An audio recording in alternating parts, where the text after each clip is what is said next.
This is Teacher Theogene show. We are coming back. We are coming back. Je vous salue tout le monde. Bon après-midi. Ça va bien? Comment était la journée? Nous sommes très tardés d'après-midi. Je vous salue tout le monde et je souhaite que vous avez bien reposé sans avoir aucun problème. Maintenant, on entre à l'école. Vous entrez en classe, maintenant vous suivez, ok? Nifuzaga kugira ngo buri wese ndifuza ko ndakeka ko buri wese yagize umunsi mwiza, buri wese yagize ibihe byiza, igicamunsi cyiza, ndiza ko mwese mwaruhutse mumeze neza. Ahangaha rero ni kuri Teacher Theogene show, twongeye guhura mu isomo ry'igifaransa. Nabwiye ko ahangaha kuri Teacher Theogene show tuzatwiga amasomo anyuranye. Harimo amasomo nayababwiye nzankomezanya babibutsa, il faut que je dois vous rappeler français, anglais, maths, sciences, surtout sur les matières données à l'école primaire. Cyane cyane amasomo dukunda kwigisha akunda kwigishwa abana batoya. By'umwihariko rero kuri Teacher Theogene show nabwiye ko uyu muyoboro waje kugira ngo ufashe ababyeyi kuba baba abarimu b'abana babo. C'est ça notre objectif. Okay? This is Teacher Theogene show. Now this is a French session. Okay, I wish everyone to follow and be ready. You follow the topic of today. Okay? La fois passée, je vous ai dit ce qu'on appelle les auxiliaires. Tu peux me rappeler au moins les auxiliaires qu'on a déjà dit. Il y a des auxiliaires. Et quels sont? Verbe être, encore, et verbe avoir. Pourquoi on les appelle auxiliaires? Pourquoi on les appelle les auxiliaires? In English, we are calling helping verb, okay? Helping verbs. Pourquoi on les appelle les auxiliaires? Pourquoi? Merci. Très bien. C'est parce qu'on les appelle les auxiliaires parce que ce sont des verbes qu'on utilise pour conjuguer d'autres verbes en d'autres états demandés. Tuzikoresha gukonjuga izindi verbe mu bindi bihe by'inshinga badusabye. Nizo twifashisha. Niyo mpamvu tuzita auxiliaire. Ubwo duheruka twari twabonye l'auxiliaire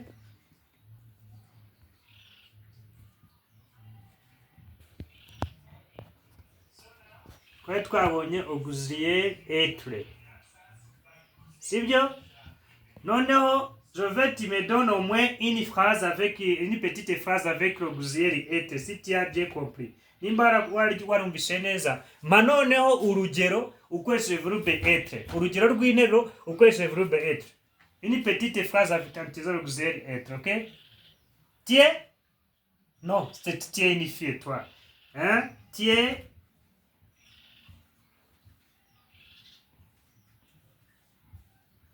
Tiens une fille. Eh bien, tiens une fille. Et quoi encore? Ça, c'est le verbe être. Et quoi encore? Tiens une fille. Nous sommes des élèves. Merci. Nous sommes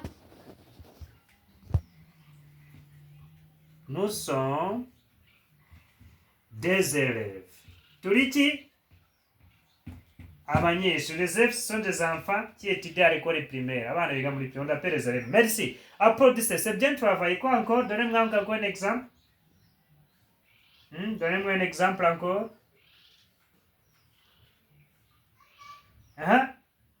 Vous êtes quoi?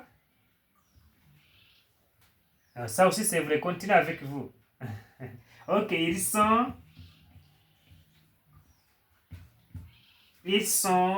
en classe. Ils sont en classe. Où est votre parent? Ils sont dans la chambre. Ils sont dans leur chambre, ok? Où sont tes parents? Où sont-ils? Ils sont dans leur chambre. Ils sont en dehors. Ça se comprend? Kuba. Bari. Ok? Ça a été l'auxiliaire du verbe. Ça c'est parmi des exemples du verbe. Ça, c'est parmi des exemples du verbe être au présent qu'on a vu la voix passer. Tu peux me dire aujourd'hui qu'est-ce qu'on va voir? Qu'est-ce qu'on va voir aujourd'hui? On va voir quoi? Ok, on va voir. On a vu des auxiliaires. On a parlé sur être, maintenant on va parler sur quoi? Avoir. Merci, applaudissez. Ashanti, flowers, ok? Ok. Maintenant on va voir quoi? Aha, l'auxiliaire.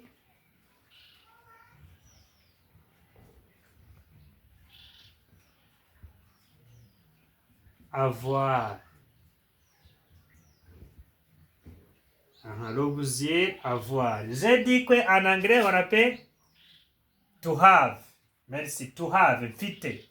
Ok, maintenant on va voir au présent dans le négatif comment on conjugue le verbe avoir. Avoir. Et c'est déjà fini. Maintenant on va sur le verbe avoir. Avoir. Ok.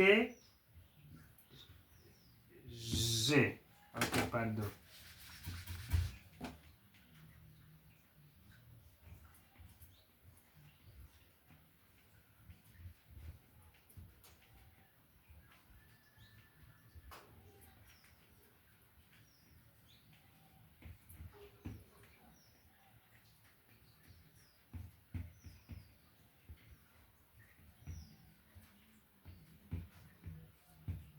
Très bien.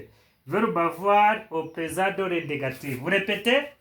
Verbe avoir au présent dans le négatif. Verbe avoir mu gihe muri présent. Présent ni igihe buno turimo cyaka kanya kitararangira. C'est ce qu'on appelle le présent. Le présent c'est aujourd'hui. Ok, le présent c'est aujourd'hui. Present tense. C'est le verbe avoir. To have ni present tense. Ok? Verbe avoir au présent dans le négatif. Ok, allez-y. Waji.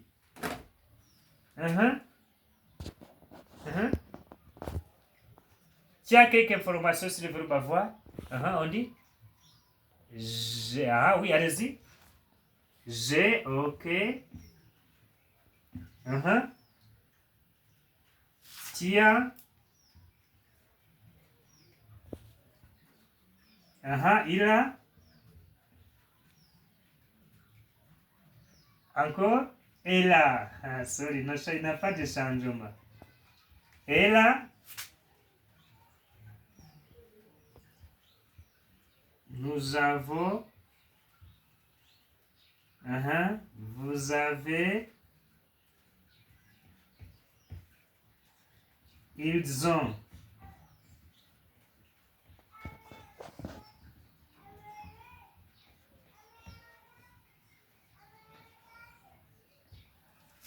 Ok. Ils ont. Ok, ça c'est le verbe avoir. Avoir. Mais ici, il y a encore qu'on peut mettre ici, on appelle on. On peut aussi utiliser on. Il, on a, il a, elle a, on a. Ça aussi, on peut utiliser sur les troisième personne du singulier masculin. Ok? Mon ngenga ya mbere y'ubumwe, ngenga ya kabiri y'ubumwe, ngenga ya gatatu y'ubumwe, ngenga ya mbere y'ubwinshi, ngenga ya kabiri y'ubwinshi na ngenga ya gatatu y'ubwinshi qu'on a vu ça. Ok? Première personne du singulier, deuxième personne du singulier, troisième personne du singulier, première personne du pluriel, deuxième personne du pluriel, et puis troisième personne du pluriel. Ok, tuzarukuntu izi sujet personnel bazita les sujets personnels tuzarukuntu zikoreshwa nazo c'est petit à petit sibyo kuryo uzajya ukora ikiganiro un dialogue avec vos collègues sans avoir aucun problème kajya ukorana ikiganiro n'inshuti zawe kandi nta kibazo uhuye nacyo sibyo. Maintenant je vais répéter et puis on va mémoriser. J'ai fité subiramo. J'ai fité. Tia a fité. Il a affité. Elle a affité. Nous avons doufité. Vous avez moufité. Ils ont bafité. Elles ont bafité. They have. Okay? I have. You have. She has. He has. She has. Okay? It has. Nous avons. Vous avez. Ils ont. Elles ont. They, we have, nous avons, we have, you have, vous avez, ils ont, they have, elles ont, they have. Ok? Nabwiye ko iyi ere ni abakobwa benshi cyangwa abagore benshi. Iri se abagabo benshi cyangwa se abahungu benshi. So c'est masculin. Ici ni nawe ko mu gifaransa mu gifaransa tugira ibintu bita igitsina gabo n'igitsina gore sibyo. Ibi ngibi rero se ahangaha ni muri genre féminin, muri genre féminin ari muri genre masculin. Comme ici au troisième personne du pluriel du singulier, elle c'est genre féminin, il c'est genre masculine. Voilà. C'est comme he, ici c'est comme she. Ok? Alors, j'ai quoi? J'ai un cahier. J'ai un cahier. Un cahier. I have a book. J'ai un cahier. Donnez-moi d'autres exemples. J'ai un cahier. J'ai un cartable. J'ai des cadeaux que maman m'a donnés. Et quoi encore? Hein? Tu as un vélo. Oui, merci. Tu as un vélo. Un cahier, un vélo. Je sais qu'on utilise un cahier, pas de problème. Elle a un cahier. I have a book. Elle a un cahier. Nous avons des cahiers, on met au pluriel. Nous avons des cahiers. Vous avez des cahiers. Ils ont des cahiers. Elles ont des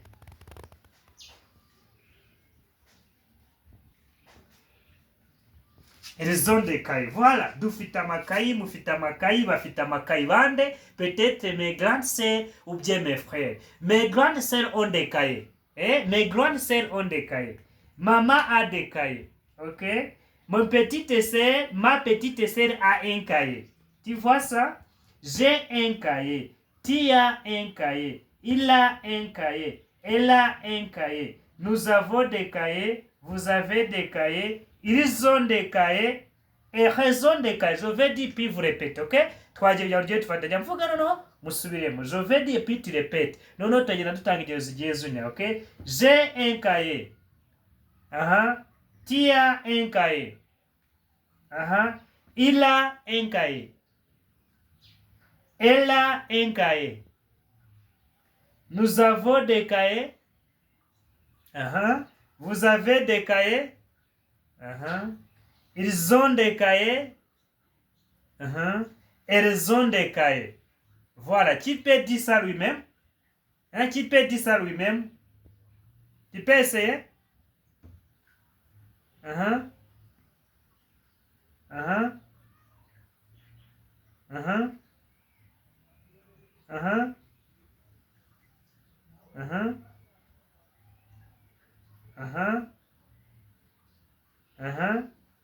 Très bien, applaudissez Flowers. Merci. Maintenant, on va utiliser quoi? Maintenant, nous allons faire un exemple et puis vous utilisez le verbe avoir comme exercice. On a fait une évaluation, ok? Si vous avez déjà maîtrisé le verbe avoir, maintenant je vais vous donner un exercice à utiliser pour terminer notre leçon d'aujourd'hui, ok? Pour clôturer notre leçon d'aujourd'hui, on va faire une petite évaluation de 2 minutes, ok? Allez-y, prenez votre cahier d'exercice très vite. Prenez votre cahier d'exercice très vite. Prenez votre cahier d'exercice très vite. Ok. Exercice. Exercice. Ok.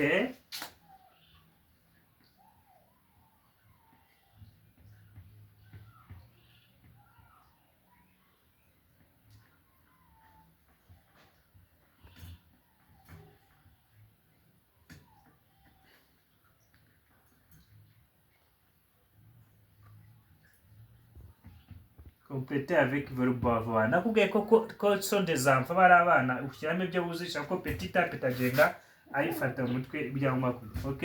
Utiliser en, utiliser avant, utiliser en.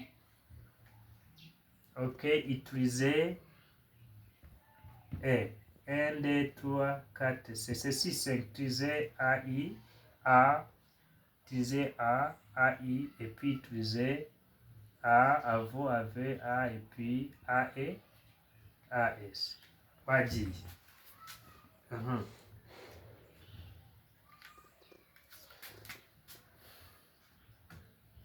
C'est 6, 5 points. C'est 6, 5 points, ok? Allez-y, pas dire. Très vite, prenez votre cahier. Soif. Soif ni nyota. Hein?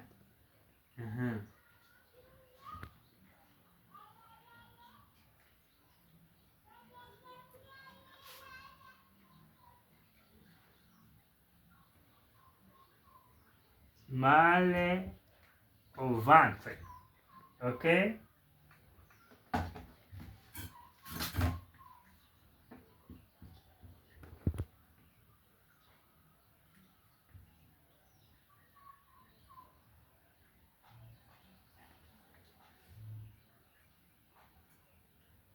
Beaucoup des élèves. Ok? Et puis, dit, nous fait. Fait, gusonza, hungry. I'm hungry. Fait, gusonza. Soif, thirsty, ikugira inyota. Ok?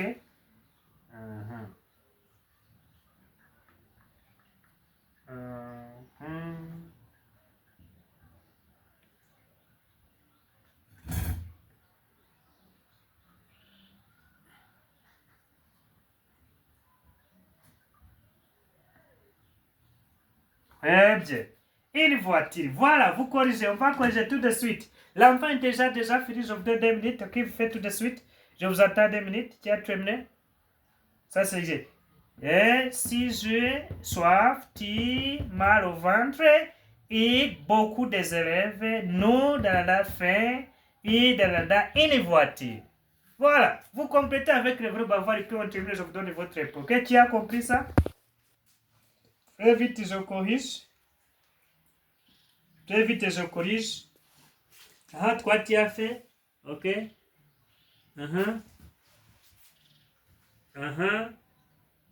Très bien. J'ai soif.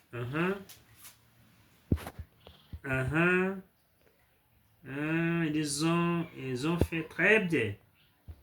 Tout le monde a déjà dit. Corrige au tableau. Tu vois? Et puis, j'ai très bien. J'ai soif. Voilà. Ici, tu as mal au ventre, mais I'm not very well in stomach. Okay? I'm not very in stomach. Not well in stomach. Okay? Tu as mal au ventre. Beaucoup d'élèves. Many children. They have many children. Ils ont. Très bien. Ils ont beaucoup d'élèves. Et puis, nous avons fait une voiture. Et puis, vous regardez. Ok, fais ça. Corrige ça comme le devoir. J'ai corrigé les 3 seulement. C'est qui a 3 sur 3. Bravo. Qui a 2 sur 3. Bravo. Les 2 qui restent, vous allez faire un devoir. À vous voir. Ok, merci, au revoir. Bonne journée, à demain.